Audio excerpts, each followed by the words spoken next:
Oral VAE, ES et ME, voici les questions auxquelles vous n'allez pas pouvoir échapper. Dans cette vidéo, on va parler des questions qui vont vous arriver pendant l'échange.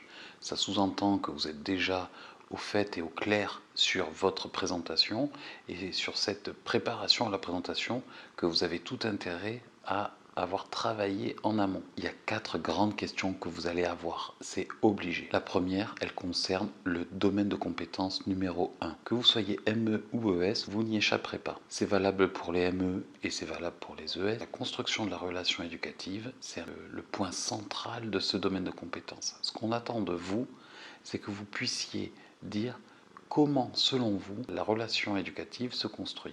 Pour les ES, on va souvent insister sur la partie analyse, c'est-à-dire vraiment au niveau théorique, qu'est-ce qui se passe, qu'est-ce qui se joue, et là il va falloir faire rentrer en ligne de compte des concepts. Il ne faut surtout pas hésiter à répondre les difficultés que vous avez eues et de les exprimer et de dire comment vous êtes passé outre ou comment vous comptez travailler pour améliorer certains points. Si ce contenu vous est utile, je vous invite à mettre un pouce vers le haut, ça m'aide énormément. Je vous remercie d'avance. Dans le DC2, on va parler de la démarche de projet. Alors évidemment, le projet, on peut en parler à travers différentes activités, différents projets, mais il y a vraiment un type de projet qui est plutôt très précis et qui permet de bien développer toute la démarche de projet en général, c'est le projet personnalisé. Évidemment, il y a toutes les étapes à faire ressortir, c'est très important.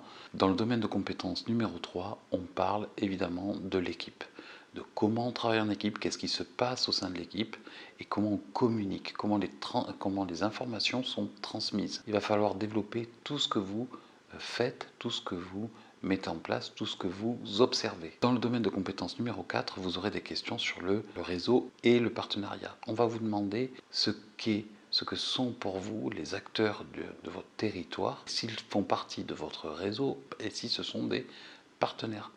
Est-ce que c'est votre réseau? Est-ce que ce sont des partenaires?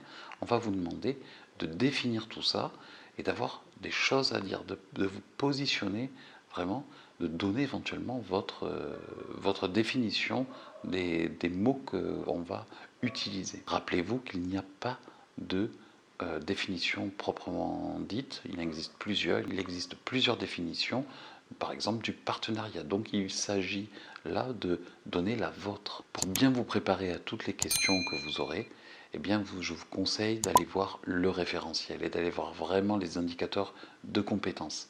Parce que c'est ça qu'on va évaluer chez vous. Si vous vous préparez très bien à l'oral, au moment d'échange, si vous peaufinez votre présentation, qu'elle est écrite de manière construite, stratégique, il n'y a pas de raison que ça se passe mal pour vous.